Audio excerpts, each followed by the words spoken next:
تبارك الذي بيده الملك وهو على كل شيء قدير. Kemudian juga banyak Allah sebutkan dalam surah At-Taubah, surah Yunus, surah Hud, Yusuf, Ar-Ra'd. Banyak surah-surah ini menjelaskan tentang masalah hari kiamat. Nanti akan kita lebih fokus membaca beberapa ayat insyaAllah dalam surah Al-Hajj untuk membuktikan bagaimana Allah memastikan kiamat itu memang benar-benar akan terjadi. Namun ada surah-surah yang jelas Allah pakai namanya sebagai hari kiamat. Contoh misalnya Allah subhanahu wa ta'ala sebutkan di dalam surah Al-Qiyamah. Ya. Allah subhanahu wa ta'ala menamakan memang surah Al-Qiyamah. Dan itu Bapak Ibu bisa baca dalam Al-Quran. Ya. Tepatnya surah Al-Qiyamah itu berada di surah nomor 75. Allah subhanahu wa ta'ala sebutkan memang surah Al-Qiyamah. Begitu juga Allah subhanahu wa ta'ala menyebutkan surah At-Takwir. Ya, surah nomor 81. Masalah langit akan digulung nanti pada hari kiamat. Ya. Kemudian bagaimana surah juga dijelaskan dalam surah Al-Ghashiyah. Surah nomor 88. Al-Ghashiyah artinya hari pembalasan. Bagaimana juga Allah subhanahu wa ta'ala sebutkan dalam surah Al-Zalzalah. Surah nomor 99. Tentang guncangan yang sangat besar yang akan terjadi nanti pada hari kiamat nanti. Kemudian juga Allah sebutkan di surah nomor 101. Surah Al-Qari'ah. Tentang hari kebangkitan, hari kiamat. Ini juga Allah subhanahu wa ta'ala sebutkan tentang masalah hari kiamat tersebut. Jadi ada memang surah-surah yang Allah subhanahu wa ta'ala sebutkan tentang kepastian kiamat itu akan terjadi. Tapi saya akan coba fokus teman-teman, saya berharap teman-teman bisa membuka ya aplikasi Al-Qur'annya. Kita akan coba baca surah Al-Hajj. Karena dalam surah ini ya, di ayat-ayat pertamanya bagaimana Allah Subhanahu wa taala memastikan kalau kiamat itu akan terjadi ya. Kita akan coba insyaallah baca dan buka teman-teman sekalian surah Al-Hajj. Saya akan bacakan, teman-teman bisa baca atau bisa ikutin paling tidak. Kita lihat bagaimana Allah subhanahu wa ta'ala menggambarkan tentang hari kiamat itu. A'udzu billahi minasyaitonir rajim. Ini surahnya, surah nomor 22, ada 78 ayat. Tapi saya akan baca sekitar 8 atau 9 ayat pertama saja yang berhubungan dengan kiamat ini secara langsung. Ayat pertamanya Allah subhanahu wa ta'ala langsung mengingatkan dengan sangat tegas. A'udzu billahi minasyaitonir rajim. Bismillahirrahmanirrahim. Ya ayuhan nasu taqu rabbakum. Inna zalzalatas sa'ati syai'un azim. Hai sekalian manusia. Di sini kalau Allah panggil hai manusia, mau orang beriman atau orang kafir, semua diingatkan oleh Allah SWT. Beda kalau Allah mengatakan ya ayyuhalladzina amanu, hai orang beriman, khusus orang beriman yang dipanggil. Di sini Allah mengatakan ya ayyuhan nas, hai sekalian manusia, semuanya harus menyadari masalah ini. Bertakwalah kepada Tuhanmu. Makna bertakwa, patuhlah yang diperintahkan kerjakan, yang halal nikmati, yang dilarang tinggalkan. Sesungguhnya kegoncangan hari kiamat itu adalah suatu kejadian yang sangat besar. Dalam kurung, dahsyat. Sangat besar. Maknanya jangan tunggu itu terjadi, baru kamu menyesal. Sudah terlalu banyak bukti-bukti kalau kiamat bisa terjadi. Di antara bukti-bukti sekarang teman-teman, di hari-hari sekarang ini, bukankah banyak fenomena terjadi, fenomena alam. Di Indonesia sendiri terjadi. Banjir, gempa, longsor. Artinya dalam seketika Allah subhanahu wa ta'ala kalau ingin hancurkan muka bumi dan terjadi kiamat begitu mudahnya. Bagaimana kita mau pungkiri tentang kiamat yang akan terjadi goncangan-goncangan dahsyat. Sementara Allah bisa lihatkan depan mata kita. Dan ulama mengatakan terjadinya fenomena alam seperti ini, itu Allah ingin tunjukkan kemahabesarannya kalau kiamat pasti akan terjadi. Ya. Lalu Allah ceritakan bagaimana keadaan pada saat terjadi kiamat itu di ayat 2-nya. Yauma tarawunaha tazhalu kullu murdi'atin amma arda'at. وَتَضَعُ كُلُّ ذَاتِ حَمْلٍ حَمْلَهَا وَتَرَى النَّاسَ سُكَارَ وَمَا هُمْ بِسُكَارَ وَلَكِنَّ عَذَابَ اللَّهِ شَدِيدٌ. Ingatlah, makna ingat, pelajarilah. Pada hari ketika kamu melihat kegoncangan itu, jadi pelajari sebelum kamu hadapi nanti, karena itu berat. Pelajari dengan cara seperti ini, contoh kita pelajari misalnya. Lalainya semua manusia yang menyusui anaknya dari anak yang disusuinya. Pada hari itu nanti, kalau ada perempuan menyusui, dia akan lempar anaknya. Dia tidak mau lagi memegang anaknya, saking dahsyatnya keadaan pada saat itu. Dan kita tahu, mungkin ibu-ibu lebih tahu daripada kami tentunya, dan bagaimana kalau sedang menyusui anak dan anak lagi lapar. Mungkin walaupun akan diserang oleh musuh, ibu itu tidak akan mencabut anaknya. karena sayangnya luar biasa. Tapi di hari kiamat dia akan lepaskan ya anak susuannya tersebut. Dan gugurlah kandungan segala wanita yang hamil. Kalau ada yang hamil tiba-tiba keguguran karena dahsyatnya pada saat itu. Dan kamu lihat manusia dalam keadaan mabuk, padahal sebenarnya mereka tidak mabuk. Akan tetapi semua itu sebabnya adalah azab Allah sangat keras. Depan mata mereka neraka dengan gemuruh suaranya yang sangat besar. Dan juga ya, mereka melihat bagaimana manusia dibangkitkan seluruhnya tanpa terkecuali. Dari awal Nabi Adam AS sampai manusia terakhir, bahkan jin, hewan-hewan semuanya akan dibangkitkan oleh Allah subhanahu wa ta'ala. Ayat 3-nya kata Allah, wa minan nasi man yujadilu fillahi bighairi ilmi wa yattabi kulla syaitanin marid. Dia sayangnya di antara manusia ada orang-orang yang membantah tentang Allah tanpa ilmu pengetahuan. Gak ada kiamat itu. Apa itu surga neraka?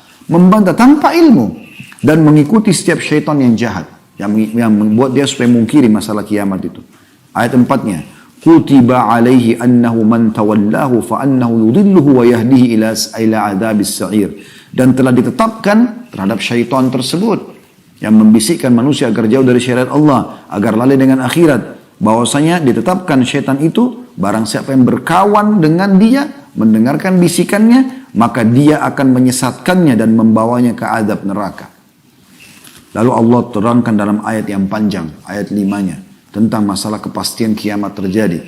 Ya ayyuhan nasu in kuntum fi raibin minal ba'thi fa inna khalaqnakum min turabin thumma min nutfatin thumma min alaqah thumma min alaqatin thumma min mudghatin mukhallaqatin wa ghairi mukhallaqatin linubayyina lakum wa nukhirru fil arhami ma nasha'u ila ajalin musamman thumma nukhrijukum tifla ثم نخرجكم طفلا ثم لتبلغوا أشدكم ومنكم من يتوفى ومنكم من يرد إلى أرذل العمر لكي لا يعلم من بعد علم شيئا وترى الأرض هامدة فإذا أنزلنا عليها الماء اهتزت وربت وأنبتت من كل زوج بهيج. Artinya, hai manusia, jika kamu dalam keraguan tentang kebangkitan dari kubur, ada hari kiamat, maka ketahui ya, tentu kiamat punya banyak nama. Hari kiamat, ya, hari pembangkitan, Yaumuddin, Malik Yaumuddin, hari pembalasan, Yaumul Ba'ats, ya, hari dibangkitkan, dikeluarkan dari kuburan, banyak nama-namanya. Maka ketahuilah, sesungguhnya kami telah, kalau kamu ragu, maka kami akan ajak kamu berbicara, hai Musa, dengan akal kemanusiaanmu. Kami telah menciptakan kamu, menjadikan kamu dari tanah, Nabi Adam alaihissalam. Kemudian dari setetes mani, setelah itu generasinya mulai berkembang dengan setetes sperma dituangkan ke rahim seorang wanita. Kemudian dari segumpal darah, kalau ketemu seluruh sama sperma akan menjadi segumpal darah. Semua ilmu medis sudah mempelajari masalah itu. Dan sekarang dengan teknologi canggih bisa kita tonton semua itu secara ilmiah. Kemudian dari segumpal daging, darah berubah jadi daging. Yang sempurna kejadian dan yang tidak sempurna. Agar kami jelaskan kepada kamu dan kami tetapkan dalam rahim. Siapa yang akan hidup, siapa yang akan gugur. Apa yang kami kehendaki sampai waktu yang telah ditentukan. Kami tentukan jenis kelaminnya, kapan dia keluar, lahir umur 7 bulan kah di perut ibunya, 8 bulan kah, 9 bulan kah, laki-laki atau perempuan, jenis kelaminnya, kemudian rambutnya, kulitnya, segala macam. Kemudian kami keluarkan kamu sebagai bayi. Kemudian dengan beransur-ansur kamu sampailah kepada kedewasaan. Dan di antara kamu ada yang diwafatkan dan ada pula yang di antara kamu yang dipanjangkan umurnya sampai pikun. Supaya dia tidak mengetahui lagi sesuatu pun yang dahulu telah diketahuinya. Jadi Allah ceritakan, kalau kau ragu dengan kebangkitan setelah kau mati nanti, bagaimana dulu kami ciptakan kamu sendiri, begitu juga kami akan bangkitkan kamu. Ini prosesmu untuk kamu diciptakan itu. Dan pada saat itu kamu akan lihat bumi kering. Kemudian apabila telah, dan ini contohnya Allah mengatakan, dan kamu lihat bumi itu kering, tandus. Kemudian apabila telah kami turunkan air hujan di atasnya, hiduplah bumi itu dan suburlah dan menumbuhlah berbagai macam tumbuh-tumbuhan yang indah. Artinya, begitulah kami bangkitkan kalian. Tadinya orang sudah mati, masuk ke tanah, kering, jadi tulang belulang. Bagaimana tanah tandus pun kami turunkan hujan, lalu kemudian jadi subur, tumbuh-tumbuhan, begitu juga kami akan bangkitkan kalian. Ayat 6-nya. Dzalika bi anna Allah huwal haqq wa annahu yuhyil mauta wa annahu ala kulli syai'in qadir. Yang demikian itu karena sungguhnya Allah dialah yang hak dan sungguhnya dialah yang menghidupkan segala yang mati dan sungguhnya Allah Maha Kuasa atas segala sesuatu. Sehebat apapun kita teman-teman, kita akan kembali kepada Allah Subhanahu wa taala. Hebat dari sisi ibadah, dekatkan diri kepada Allah, atau memang hebat dalam kemaksiatannya. Semua akan kembali kepada Allah SWT. Dalam ayat yang dikatakan, wa ilaihi turja'un, kepadanya kalian akan dikembalikan. Di ayat 7-nya, wa anna as-sa'ata atiyatun la raiba fiha wa anna Allah yab'atsu man fil qubur. Dan sungguhnya benar-benar hari kiamat itu pasti datang. Ini sebab kita namakan judul kita kiamat pasti datang dari potongan ayat ini. Allah mengatakan dan sungguhnya hari kiamat pastilah datang. Tidak ada keraguan kepadanya. Dan bahwasanya Allah membangkitkan semua orang yang ada di dalam kubur. Ya. Lalu kemudian Allah SWT tutup, ini ayat terakhir kita baca sampai ayat 8-nya. Allah SWT mengatakan wa minan nasi ma yujadilu fillahi bighairi ilmin wala hudan wala kitabim munir. Tapi sayangnya di antara manusia ada orang-orang yang membantah tentang Allah tanpa ilmu pengetahuan, tanpa petunjuk dan tanpa kitab atau wahyu yang bercahaya. Jadi mereka membantah tentang masalah kiamat ini dengan tanpa ilmu sama sekali. La haula wala quwata illa billah. Baik teman-teman sekalian, kita juga coba baca lengkap insyaAllah surah Zalzalah. Ini saya pilih karena teman-teman mungkin umumnya menghafalnya, sering dipakai dalam sholat. Bagaimana Allah SWT gambarkan surah Zalzalah ayat 1 sampai ayat 8-nya ya. A'udzu billahi minasyaitonir rajim. Idza zulzilatil ardu zilzalaha. Apabila bumi digoncangkan dengan goncangan yang dahsyat ya, pada hari kiamat itu. Wa akhrajatil ardu athqalaha. Bumi mengeluarkan semua beban-beban berat yang dikandungnya. Semua gunung-gunung tercabut, semua yang berat, yang ada bobot sehingga membuat bumi itu bisa stabil, diangkat oleh Allah SWT. Ya. Wa qala al-insanu ma laha. Pada saat itu manusia mulai berkata, ada apa dengan bumi ini? Selanjutnya, yauma idzin tuhadditsu akhbaraha. Pada hari itulah bumi menyampaikan tentang beritanya. Ya. Bi anna rabbaka auha laha. Bahwasanya Tuhanlah Allah yang telah memerintahkan dia menjadikan atau terjadi seperti itu. Yauma idzin yasdurun nasu ashtatan liyura a'malahum. Pada saat itu manusia akan dibangkitkan ya, dalam keadaan bermacam-macam.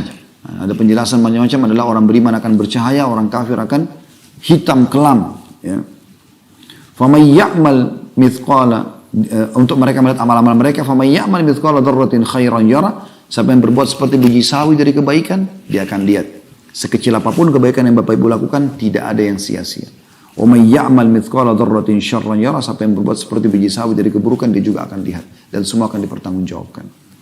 Ini jelas 8 ayat semuanya cerita tentang masalah neraka. Maksudnya hari kiamat, hari kiamat. Dan sangat jelas.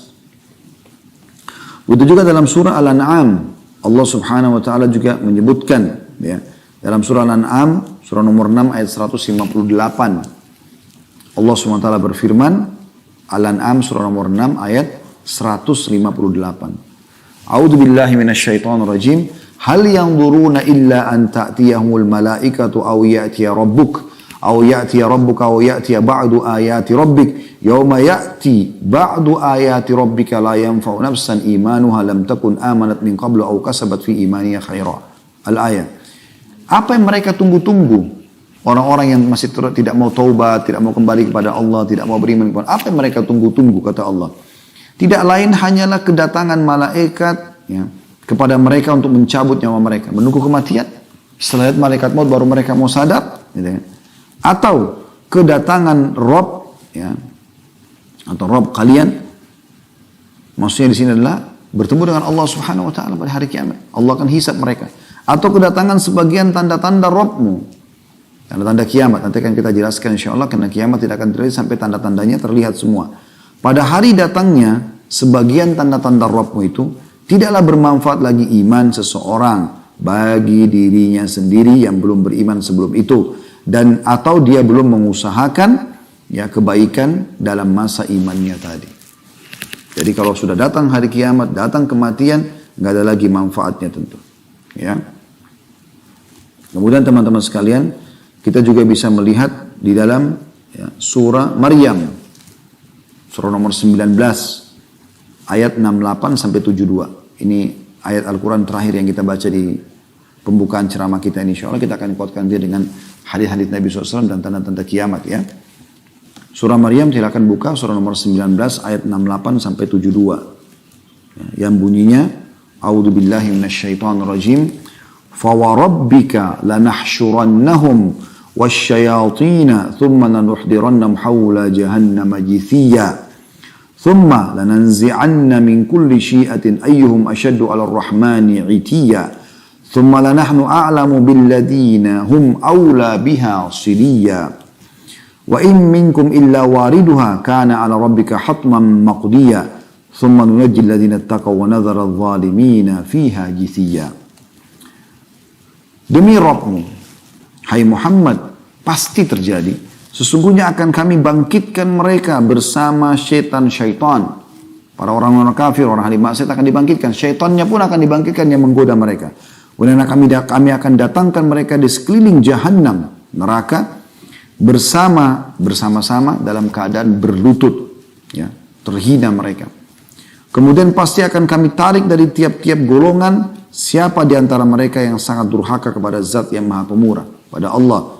Dan kemudian kami sungguh lebih mengetahui orang-orang yang seharusnya dimasukkan ke dalam neraka itu. Gak ada lagi negosiasi, gak ada lagi sogokan, gak ada manipulasi di hari kiamat. Semua pasti jelas. Yang ahli surga akan jelas, ahli neraka akan jelas. Anda tidak akan punya apa-apa lagi di sana untuk membela diri. Dan tidak ada seorang pun darimu, melainkan akan mendatangi neraka itu. Orang kafir akan masuk ke dalam, orang beriman akan lewat di atasnya. Karena sirat akan dibentangkan di atas neraka itu. Ya, baru kita menuju ke surga. Semua tujuannya agar kita pun kalau masuk ke surga insya Allah pernah melihat neraka itu. Dan bagaimana besarnya nikmat Allah yang kita rasakan karena selamat dari api neraka. Apalagi sampai masuk ke dalam surga.